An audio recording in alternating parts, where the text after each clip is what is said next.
All right, welcome. I'm Raymond J. Negro with Beyond Failure to Reach Success. And what my small company does is we help people build a dream business, right? And then start, grow, and launch that business and actually help them scale to 4X to 10X. Actually manage to get up to 10X with people and help people out and coach them for over a year and help them get results and guide them, which I think is very important, right? But that's not what I want to talk to you about today. I want to talk to you about being an audience of one. Sometimes in life, you have to walk that path alone. And it's literally like walking alone is sometimes one thing that when you build a belief system within yourself and you have a mindset and an awareness to know who you are on a deeper level, you know who you want to walk with and who you don't want to walk with. And in saying that, because there's certain people that you'll surround yourself with that will drag you down, right? And to me, time is very important. My time is exceptionally important, and I'm pretty punctual most of the time with what I do. Sometimes I'm either early or right on time or a couple minutes late. I've been there too, but I always apologize. But being an audience of one is sometimes people aren't going to understand you or what you're doing. And you must just carry through with that thing that drives you, that thing that you're passionate about, that thing that you're willing to suffer with, the willing to show up and be an amateur, right? It's like, for instance, I'm taking Japanese now because I'm planning a trip to Japan next year with a couple of friends of mine. And I'm an amateur. I'm showing up. I'm asking a lot of questions. There's a lot of professional Japanese speakers. And the thing is I'm okay with being an amateur. I'm okay with asking forceful questions. Like, could you say that a little slower? Right. Could you say that a different way? Excuse me, you're speeding up a little bit. Would you be able to break that apart for me so I can hear every vowel and consonant so I can get better at it? And I notice people would snicker, but that's okay. I don't mind showing up to be an amateur. So eventually I could be a pro, right? And it's like same thing. I've been taking up running lately. And I've been able to run about 3.5, almost 4 miles at a different way. I mean, I do run a different way. I don't run it straight. I kind of do. I walk the curve and then I run a straight, and then I walk the curve and then I run a straight. But I probably managed to run like today. I know I definitely did about 3 miles, right? About 2.5, 3 miles without a doubt. And the thing is like sometimes you got to force yourself and put that inner voice in your head so you're able to, like, I always have a make-believe David Goggins in my head. And I have a futuristic version of who I am in the future, right? Because I've done a couple of Spartan races. And I have that in my head where it's like, I see the better version of myself cheering myself forward. I see the better version of myself clapping and saying, come on, you got this. You got more in you. What are you doing? Stop listening to your body, right? Stop listening to you're tired, you're this, you're that, maybe you need to slow down, because the body eventually controls the mind, right? After many years of doing things a certain way, but when I have that audience of one, when I have that guy in the back of my brain, the back of my mind, and I always pair him with David Goggins, who I do call the Black Jesus Christ. It's funny. And I hear him yelling at me and pushing me and helping me move forward with everything. It's the reason why I believe that makes me great at what I do, is because in session, I'm willing to push people past. I'm willing to nudge them a little further than usual. I'm willing to push and lean into them because I'm leaning into their greatness and I'm leaning into their successful self, and I'm leaning into that future version of that person I'm working for. The people that I connect with that are within my sphere that I work with, if I can see their greater self and I can really see that, it doesn't have to be as clear as day, but it has to be clear. And it's building the belief system. I know I can get them there. And that's the same with me. I know I can get myself there because I see the promise. And I do a lot. And here's a key tip point for a lot of people. I do a lot of mental rehearsal. I'll sit and I will see myself running around the track, and I will see myself putting one foot in front of the other. And I'll sit while I'm driving to the track and I'll do a mental rehearsal of what my run's going to be like that day. Or my walk. Sometimes I just do fast walking around the track with a friend of mine. And then there's other times when it's like I just go and I'm like, I'm running, dude. I'm sprinting along, I'm walking, I'm sprinting along, and I do it. And sometimes I push past normal, when my body says stop, I'm like, you know what, 3 more. And I'll just word it and then I'll do it. And when I say it, it has to be done. And that's where you build integrity in yourself, because you become an audience of one, right? When I just decided to take a language, Japanese, I'm hiring a teacher now. I'm hiring a personal language teacher to help me speak the language. And I joined a group so I could learn the language as well. But I'm willing to put myself through some of these difficult, embarrassing situations. Listen to me speak Japanese. And maybe you could see yourself where you're like, you know what? I'm always willing to do something different because it changes the way I think. It changes the way I feel. And if it makes me uncomfortable, I kind of believe that's the way I need to go, because it helps me create and recreate my system. And I notice I'm always creating something. And I'm kind of jabbing with this, but I recreate something else from something that I'm very unfamiliar with. When I'm unfamiliar and I'm uncomfortable and I don't like it, and I feel a fear, I use that fear as a voice to guide me. I don't use it as something to like stifle me and put me down. I use it to pull me forward. I use it to say, what are you saying, fear? What are you saying? What are you saying to me? And then I listen to my inner guide and say, okay, how can I just get a little bit of curiosity around that so I can lead myself to that level, whether it's a tough conversation I got to have, with a client or with a guest or with a friend, or with someone, just with anyone. It's like I try to rehearse that. And I always try to come from an angle of love and kindness and giving, because that's how I was raised, by my mother, that is. And I always try to give that extra. But when you're an audience of one, sometimes you don't need other people's validation, and you're not going to make people happy. You're not going to make the people around you happy, because when you own yourself, some people are going to like you, some people are not going to like you, and that's okay. I'm good with the people that don't want to like me. That's okay. But the people that do, there's loyalty. There's a lot that I offer, and you probably offer to them as a gift, right? And it's really wrapping your head around that. And it's always, when you run a business, when you run a life business, when you run yourself as a business, because most people don't realize that they are a business, and how they show up and how they become a leader and how they command themselves and demand more of themselves to be great. This just shows initiative in life. This just shows how you can push beyond who you were to become the person that you want to become. And I think that's so important. It's like, for something new in my business, I decided to do 15-minute coaching calls, right? Which is crazy to me, right? Can you really coach someone in 15 minutes? And the thing is yeah, you can. And I've developed a system around that. Am I nervous? Am I a little, oh my God, is this going to work? Is it? But I try it and it works, right? And, everything, one thing about coaching I relate is it's like a hummingbird, right? If you look at a hummingbird, and I'm a hummingbird fan, they fly 360 degrees around in a circle, and they can pivot at any angle, anywhere. They can even go upside down if they need to.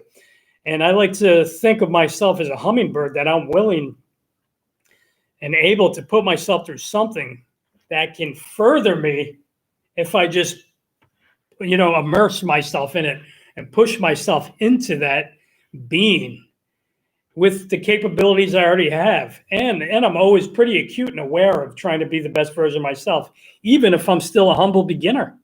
I have a strong intention about doing things. I have a strong aim. I'm a teleological being that has laser-like focus when I commit to something. Even if I show up as a judging myself, which I do, I judge myself, but I have fun with it. And then I still, and I'll tell people sometimes, like tonight, I was like, speak to me like a fifth grader, and speak to me like a smart fifth grader. And I smile, and then I welcome that in, and I welcome them to instruct me in a way that I believe is not derailing me, but helping me. And I'm always willing to tell people, Could you do that this way? Could you do that this way? Because I'm trying to learn from you. I'm trying to earn the learn, which I think is very important. It's very important to earn a learn on something, earn something that gives back. And I believe by just having that self-belief in yourself, it's such a strong thing, man. And a lot of people mistake just having confidence as ego, right? I see some males or women that just try to be egoistic about things, or they avoid it altogether by listening or surrounding themselves with noise, so they don't have to just be with themselves, right? And they could be busy, but they can't be themselves. They can't do things without being noisy, without being busy. But when you're in your being, when you're in a state of being, and you just believe, and you know what? Everybody messes up. Everybody was an amateur at one time. Everybody was a beginner. Everybody, what's funny? One of my guests, one of my clients, and I reiterated this story to another one of my clients or guests. I mean, you say guest, he's not a client yet, but I gave him a story about how this one student of mine, his martial arts teacher, goes to Japan every year and puts on a white belt. He actually he's a black belt. I think he's a 5th degree black belt or 5th dan or something in judo jiu-jitsu. And he puts on a white belt every year, unless I'm getting the story wrong, but every year he puts on a white belt and he goes to Japan, he goes to his teacher to see if he could keep that white belt. And not only keep that white belt, but is he worthy of that 5th degree or 6th degree thing? Or has he gone down a level? Has he improved? Has he decelerated? And he's always earning the learn. Because sometimes people just get something and they think, you know what? Oh, I got this thing 20 years ago. You got to be able to keep that. You got to be able to keep that intelligence. You got to be able to keep that thing. I believe you just don't go to college and then that's it. You know something for the rest of your life. You got to keep earning the learn on things and improving that, because that's just the basic. A black belt is just a basic thing of saying you're just a little bit able to teach people, the right way. And in my upcoming podcast, I'm going to actually interview one of my martial arts teachers that got me into close combat fighting years ago, and we're going to have an interesting conversation. But it was someone who was in my life, who brought me into something that I've never done before, and it changed my life. It changed the way I do things. It changed who I was, who I'm being, what I stand for. And it creates confidence. And not only is confidence competence, think about that. Competence is confidence. When you have confidence, when you have, the word confidence is with trust. The Latin interpretation is with trust of your being, right? And when you upgrade your skills and you just get a little bit better, you become competent, you become knowledgeable, and you learn and you give yourself feedback on things. Like you say, a minute ago, I was running like a little old man. Now I'm starting to pick up that pace. I'm starting to get my legs are starting to get stronger, and I'm starting to put, longer, gait power in front of me when I'm running. I'm able to dig into I'm not just running up in my thighs. I'm running in my ass, and everything is becoming a unit, right? And then also I'm doing workouts to increase the strength in my running, so everything works as a unit. And that's the same as life, man. But getting back to that audience of one, man, anything you do, everything you do, trust that you are going to show up and just be that best version of whatever it is, and focus on that. Focus and have an intense laser-like trust that you're going to be better, that you're going to do the things that are worth just being the best version of it. And I believe other people's judgments, fears, criticisms, right? Skepticism, right? Only saves them. It doesn't save you. And it's funny because I watch people. I'm an observer, so I watch people. And it was funny. There are these heavy-set kids, no judgments there, and there's this really heavy lady. And the kids wanted to keep walking. The lady's like, "Oh, we already did 3 laps. We already did three laps." And the kids are like, "Oh, okay." The people around you that pull you away from your path are the same people that are going to derail you. You can't have that in your life. You got to know that the things that you're doing are for you and they're not for anybody else. And eventually, in the beginning, you have to be selfish to be selfless. Listen to that. Sometimes in the beginning, you have to be selfish to be selfless to other people. You need time for yourself to get better so you can inherit these skills and knowledge and capabilities. And you know what's funny? The reason why I became a guide, the reason why I became what people call a coach is because I had a lot of bad coaches in my life. I had stemming back from high school to college. I had people that weren't trained in what they were doing. They didn't know how to teach other people. They themselves were not teachable. And I only knew this later, as I still have a shoulder injury from high school because I had a bad instructor. I had a bad teacher. And I can't keep this thing as a reminder. I still will not get surgery on it. As a reminder that, when you don't know your knowledge, when you don't know your skills, when you don't know your abilities, and you don't manifest being great at something, and you try to be the person that you're not without being humble and being hungry, but you're not able to have a competency around what you do when you teach someone, it's your responsibility to be the greatest version of yourself so you can teach that skill. That's one thing about me is I believe in immersing myself in deep, skillful knowledge. I believe in being humble too. I believe in being hungry, starved even.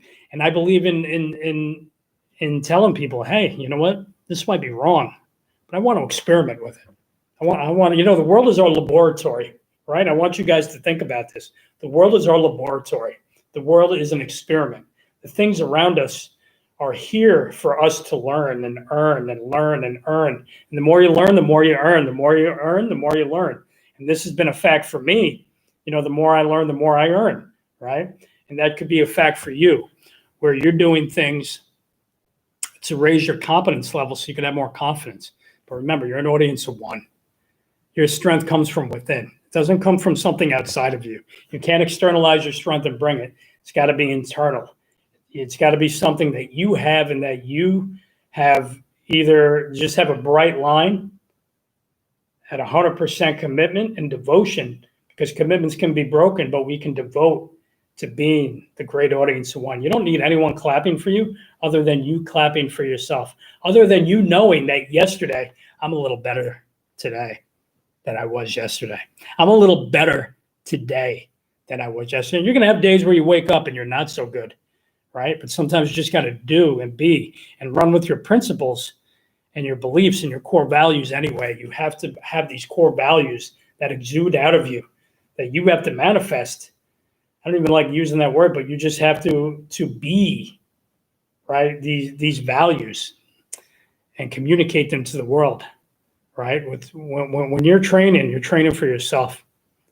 Always training for yourself, right? And then you think of the person. How can I mold the person in front of me? How can I, whatever it is you do, I'm just kind of using generalities. So I kind of want to end with that. And I hope that was helpful. Like, it's okay to be an audience of one. Sometimes you're going to walk that path alone. Sometimes you're going to run that path alone. Sometimes you are going to be on that path alone. As you close one door you close one door, sometimes it's very dark in that hallway until you get to that next door. And these are people you want to be with, you want to be around, because they hold you to a higher regard, and they expect more. They've already made agreements that they demand more for you because they want to see you become the best version of yourself. And it's funny, one of my mentors, Ed Milet, says in Arte, he says, you know what, and this is amazing, and I thought about this so late in life, is that he says one day you're going to meet the version that you could have been in your life.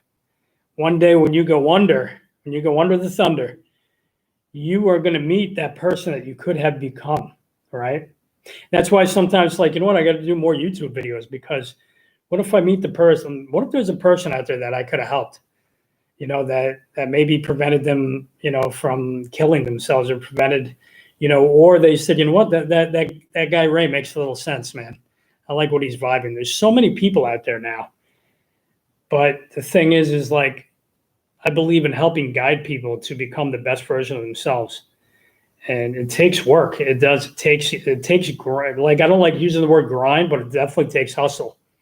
It takes hustle.